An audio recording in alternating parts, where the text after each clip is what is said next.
Baik, perkenalkan nama saya Sapril Olivia Tagalung dengan NIM 52432300009 dari kelas TEB.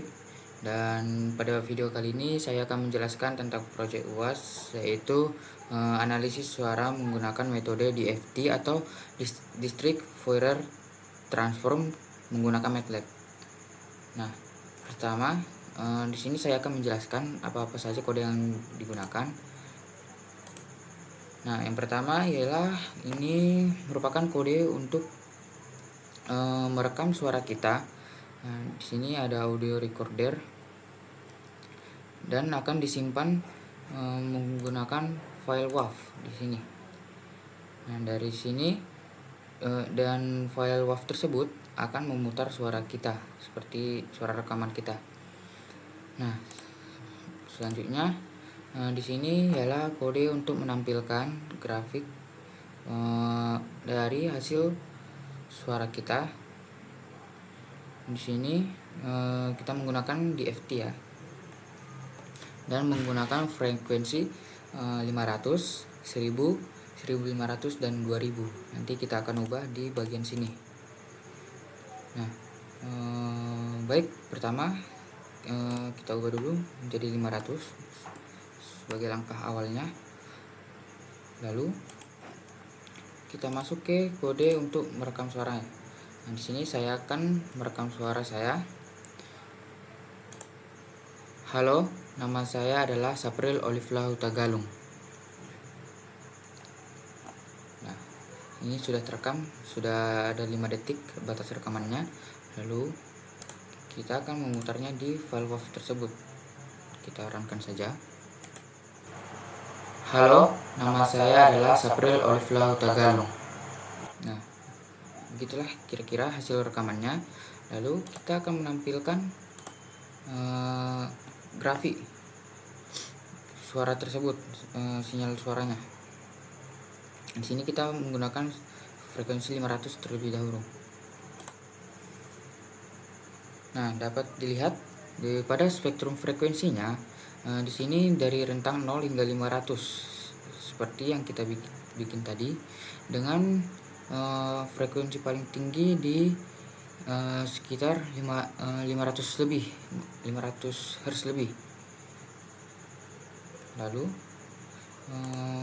sinyal suaranya di sini awalnya terlihat rata karena mungkin saya terlambat mengatakannya. Lalu di sini mulai membentuk gelombang yang sangat kuat sesuai dengan besar suara kita. Di sini masih berlanjut hingga dari 1 hingga 4 detik. Lalu kembali mengecil hingga 5 detik.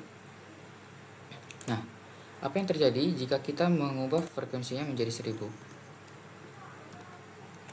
Nah, sini sudah siap. Lalu kita runkan. Nah, di sini bentuk gelombangnya memanjang ya, dari 0 hingga 1000 Hz. Dengan titik tertinggi juga tetap sama di 500 lebih ya, mungkin ini 550. Lalu di grafik selanjutnya terlihat di sini mulai mengecil karena kan durasi perekaman tadi yang hanya 5 detik. Nah, lalu kita ubah lagi menjadi 1500. Kita runkan. Nah, di sini sama ya, dari rentangnya dari 0 menjadi 1500 dengan titik tertinggi tetap sama, tapi kerapatan grafiknya mulai terlihat. Dan di sini ada sedikit naik gelombangnya, spektrum frekuensinya. Lalu untuk yang sinyal domainnya juga tetap sama. Nah, yang terakhir kita ubah menjadi 2000. Lalu kita runkan. Nah, rentang grafiknya juga berubah ya, dari 0 hingga menjadi 2000 Hz dengan titik tertinggi tetap sama, tetapi perbedaannya gelombang frekuensinya memanjang, tetap terisi.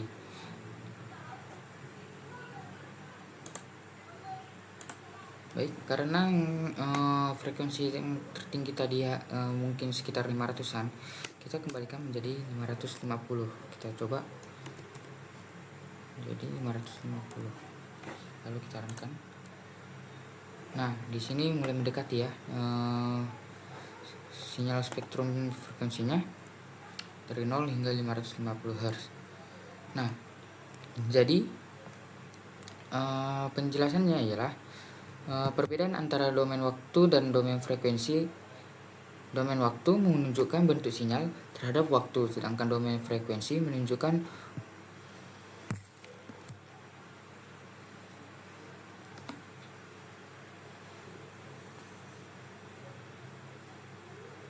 kesimpulan dari project ini adalah berdasarkan dari grafik tadi yang dari 500 hingga 2000 Hz, frekuensi dominannya berada pada 500 hingga 1000 Hz.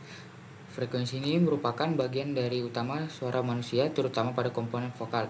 Sedangkan pada frekuensi yang lebih tinggi seperti 1500 hingga 2000, terlihat komponen tambahan yang berkaitan dengan kejelasan suara.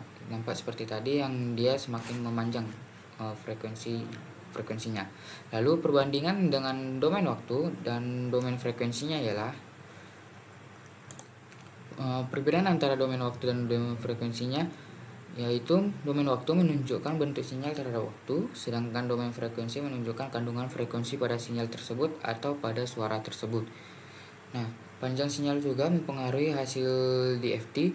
Semakin panjang sinyal, maka resolusi frekuensinya semakin baik dan semakin detail. Nah, jadi metode DFT ini sangat efektif digunakan untuk menganalisis sinyal suara, terutama dalam mengetahui frekuensi, dominan, dan karakteristik sinyal.